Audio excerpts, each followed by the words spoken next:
This week's Epic Epoch update brings you 4 articles from a pretty wide range of topics. I tried to be a little miscellaneous this week. So one article is Why God Must Be Omniscient. There's a theological argument I concocted for that, partly in response to personages such as Dan Barker and Christopher Hitchens, with Dan Barker attempting to argue that it is impossible for God to be omniscient, and Christopher Hitchens really being troubled by the concept that God is omniscient, as he claims that this would be like a totalitarian concept, and he found it troublesome that essentially even his very thoughts were under surveillance. But of course, part of my argument is that in order for God to fulfill one of his traditional characteristics, which is that God would be a judge, he would have to be omniscient in order to be able to be the ultimate judge and judge rightly, taking into consideration every possible bit of evidence, including the motivations of our actions. Another article was Various and Sundry Texts on the serpent seed of Satan theory. Because if you've ever read anything by serpent seed of Satan theorists, well, you know that Genesis 4:1 completely obliterates their entire concept, and they cannot have that, can they? So they generally run off to the Targum Pseudo-Jonathan because it includes non-biblical statements that they believe make their point for them, which is what? Well, that Eve had sex with Satan in the Garden of Eden, birthed Cain, who is thus Satan's literal son, and that Cain's bloodline or seed line carries on satanic genetics. And so, in this case, I reviewed various texts throughout history from Jews and Christians to show that those that do include any such concept, they're obviously just unbiblical and also illogical, nonsensical, and lack evidence.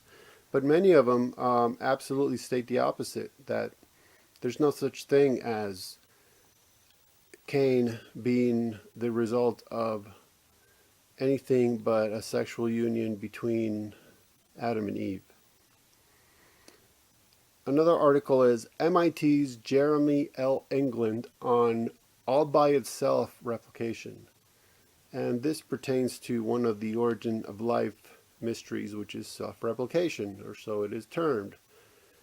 And in this one I decided to show how someone's ideas, okay, you get in this, ideas as in abstract concepts, can be praised, but then when they actually get down to attempting to apply their idealistic ideas to, the real life world with real life facts and real life biology, well, he basically takes a shortcut of presupposing something at the beginning without explaining how that thing is already there and functioning. And I kind of certainly hope that Jeremy England does not become one of these many scientists such as Lawrence Krauss, Stephen Hawking, Richard Dawkins, Sam Harris, Neil deGrasse Tyson, who really could be benefits to humanity but literally throw away their careers so as to become atheist missionaries who use, abuse, and misuse science as a facade for their atheism. I mean, they literally throw away their careers to abandon their actual field of research and instead simply find ways to try to prove their worldview philosophy, atheism. The last article is pretty interesting news that came out. I called it Conspiracy Reality, the Masonic Fraternal Police Department. And this is very interesting. When it hits mainstream media, this kind of a thing, you kind of don't have the luxury of just saying, wacky conspiracy theorists, get out of here. And this is weird stuff. 3 people have been arrested for, amongst other charges, impersonating police officers.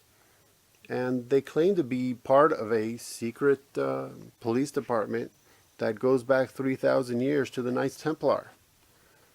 Now, actually, that's not possible. I mean, the Knights Templar only go back some 900 years, so by 3,000 years, I don't know.